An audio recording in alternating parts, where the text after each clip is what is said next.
NFL Week 8, here are our best bets you need to lock in right now. New format for you, 18 bets in less than 10 minutes. We got a favorite, an underdog, and a total. Let's make you some money. For my favorite this week, I'm taking the Eagles minus 3.5 against the Detroit Lions. I've been fading the Lions all season, and I've been riding with my Eagles all year long. I love the Eagles at minus 3.5 this week. Dan Campbell's Lions cannot cover this spot. I think the Eagles have a big bounce back game this week. Lock in Eagles minus 3.5. He said the Eagles are his team. The Eagles are 3-4 against the spread, so Sandy likes losing money? My favorite this week is Rams minus 14.5 against the Texans. The Texans have proven to suck, and they can't cover against good teams. We saw it with the Bills, and we saw it with the Cardinals. The Rams played the Lions, and they kept it close. So I think they're not going to overlook the Texans this week. And Matt Stafford grew up as a Cowboy. They're playing in Texas. He's going to want to do it for all the Cowboys out there. Take Rams minus 14.5. I'm not sure Matthew Stafford is a Cowboy. He's born in Tampa, so he's really an island boy.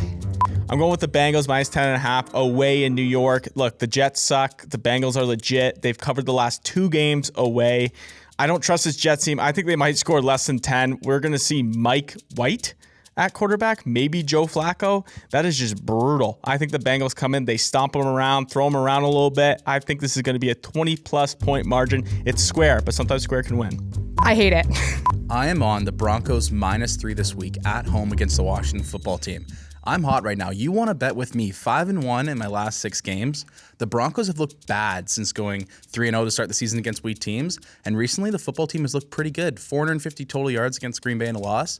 That's why the public bet is on the Washington football team, but my sharp bet is on the Broncos. I'm going to create a narrative here. Taylor Heineke will not be able to breathe this week at Mile High. That thin air in Denver, that's a different beast. It's his first ever game at Mile High. He plays his home games at DC near sea level. And college, Old Dominion, that's right on the ocean in Norfolk, Virginia. That thin air and that Broncos defense is going to suffocate Taylor Heineke. Take Broncos minus 3. Drew took the Broncos. I am in heaven. Give it to me all day. Washington football team, baby. Let's go. My favorite, Eagles minus 3.5. I hate to say this, but this is the lock of my life. The Eagles are not a good football team, and my whole narrative the whole season was Lions. They play well against the good teams, and they play shitty against the bad teams. The Eagles are a bad team. And we talk about Jalen Hurts. He's a good fantasy quarterback, a bad real-life quarterback. Joe Flacco got shipped out of town. He's not looking over his shoulder anymore. Jalen Hurts can fly. The Eagles can fly to victory and cover this in minus 3.5. The guys have been talking about Eagles minus 3.5 all week. They play with their emotions. I love the Colts minus 1.5 this week against the Titans. Huge piece of information for you. The Colts in the last 5 games between these two teams are 5-0 against the spread. And in this week or this year, I really am surprised to say this, but I actually think the Colts do a great job of taking care of the football, which is crazy to say with Carson Wentz at quarterback. But Frank Reich has this team going. I think the Titans are a little bit overrated. Without Arthur Smith play calling for the offense, they really haven't been able to activate the play action game and the passing game as well as they have in years past. I think the Colts get it done at home here. I'll take a minus 1.5 as a short favorite. For my underdog this week, I am taking the Washington football team plus 3 at the Denver Broncos. I love the Washington football team in this spot in a big bounce back game after being terrible against the Packers last week. They had 450 something yards last week against the Packers and only 10 points. I love Taylor Heineke and the Washington football team offense to bounce back this week, while the Denver Broncos to regress this week. Lock in the Washington football team plus 3. Sandy on the Washington football team. You know why? Because last week he watched them put 450 yards against the Packers. He respects his team too much. That's why he bet the Jets the first 4 weeks of the season, because of the preseason game with the Jets. Fade Sandy. My underdog this week is Bears plus 4. This is a revenge game for the Bears. It's at home. They don't want to lose again. They don't need Jimmy G saying, I own you, I own you. Also, I wrote here that Jimmy G is trash status. He's not good. Kyle Shanahan, can't trust him.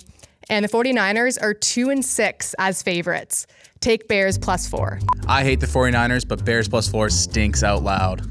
For my dog, I'm going Saints plus 5.5. There's 3 things to remember here. 1, this is a revenge game for Jameis Winston. This is a division game. And also, this is a revenge game for the Saints, who got kicked out by the Bucs in the playoffs last year. I expect this to be a great game. I expect Jameis to be slinging that ball. I expect them to cover this game. They will probably lose. I think it's going to be a 3-point game here. For my underdog, I am taking the Vikings plus 1.5 on Sunday Night Football against the Cowboys. The public is on the Cowboys huge. 80% of the bets are on the Cowboys. I'm going to fade that and take take the Vikings. The Vikings are coming off the bye, and here's the most dangerous line in football betting. I trust Kirk Cousins. Another narrative here for you. This is the reverse watermelon game. Last year, Mike McCarthy was desperate. He smashed a watermelon before the game to get the team going. Mike Zimmer, more desperate than Mike McCarthy right now. The Cowboys are frauds. This is the game they turn into frauds. Take the Vikings plus 1.5. Drew, I got news for you, buddy. Those are fictional narratives. My dog of the week is the Dolphins plus 14 at the Buffalo Bills. I have to do a narrative here, as Drewski would. Tua could be out as soon as next week. He needs to show that he's a competent NFL quarterback. I think it happens here. Sure, they lose by 10 divisional matchup, 14 points, too many in division. I know they're on the road, but Tua could be his last game. Let's see him play well. I'd rather pluck my eyebrows one by one before I take Dolphins plus 14.5. Horrendous narrative from Avery. He thinks Tua's going to play hard for the team that doesn't want him. That makes no sense. Staying with a divisional matchup, I'm taking the Steelers plus 3.5 at Cleveland. I mean, history tells us that the Steelers absolutely dominate this matchup. Didn't happen last year in the playoffs, but the Browns are dealing with tons of injuries with their offensive line, with Baker Mayfield. I think this team is going to go on a run of a few losses here starting this week against the Steelers. Like I said, the Steelers usually have their number here. I think they cover 3.5 with a really banged up Browns team. Steelers plus 3.5 in Cleveland. That's pathetic. For my total this week, I am taking the Saints and the Bucks under 50 points. Now listen, everyone is going to like the over in this game. I personally love the under. The Saints defense is one of the best in the leagues. The Bucks rushing defense is incredible. The Saints are going to have to throw the ball, which means lots of Jameis Winston interceptions, which means you take the under 50 points. We're going to actually have to start a GoFundMe for all the money Sandy has lost us. My total this week is Chargers and Patriots over 49. They both play well offensively. The Chargers defense sucks. They don't want as much as the Patriots do. Also, Mac Jones coming off a high from last week.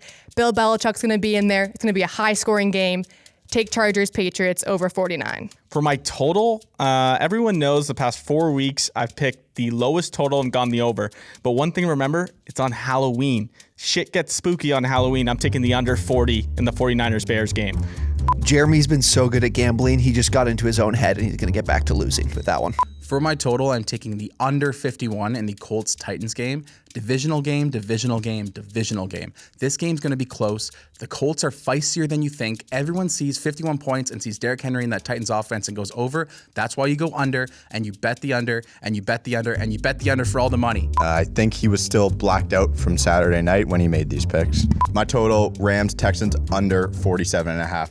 Brandon Cooks tweeted out that it was bullshit that they traded Mark Ingram. The best player that is playing on their team currently is not happy with the worst team in football. That's going to be an issue for a team when they're trying to score points here. The Rams are very good. I think the Rams do all the scoring. The Texans do none of it. Take this under. I could not pass up taking the over in a Jameis Winston revenge game. Are you kidding me?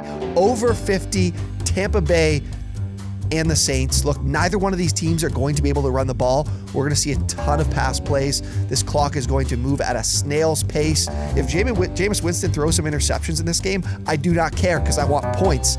This ball is going to be thrown all over the yard. I love over 50. Come on, Jameis, revenge game. If you don't take the over here, you're a sicko. I heard a rumor that Drew said that T-Max picks suck. All of our lines today coming from our partners over at MyBookie. Use promo code OwnersBox. You're going to get a 100% deposit match up to $1,000. Look, if you know NFL and you want to make some money this weekend, make sure you're doing it over at MyBookie. Best of luck this weekend, NFL Week 8. Thanks for watching. The guys walk around the office saying, I'm a sharp, I'm a sharp, I'm a sharp. None of them are sharps. The best part of the show that no one sees is the fact that Drew and T-Mac absolutely hate each other. You should hear them bitching at each other between every pick. Drew asked me if my grandparents were still alive. I said no, and he said good. I heard a rumor that T-Mac thinks that he wore the sweater better. There these boys go again. They just can't get over their beef. Gonna set up a good old intervention between T-Mac and Drew. They hate each other. Drew, this guy's tripping me. Guy goes 0-9 in 3 straight weeks, wins 1 week, and now he's talking smack that I'm not supposed to be here. I'm still fucking here, baby. Sandy was 0-3 last week and afraid to come on the show. He needs to keep it down. Sandy currently has the worst record in the show. That should tell you everything you need to know. I like this. I like roasting. I'm gonna say it right now, man. T-Mac, best better on the show. I take his picks every week.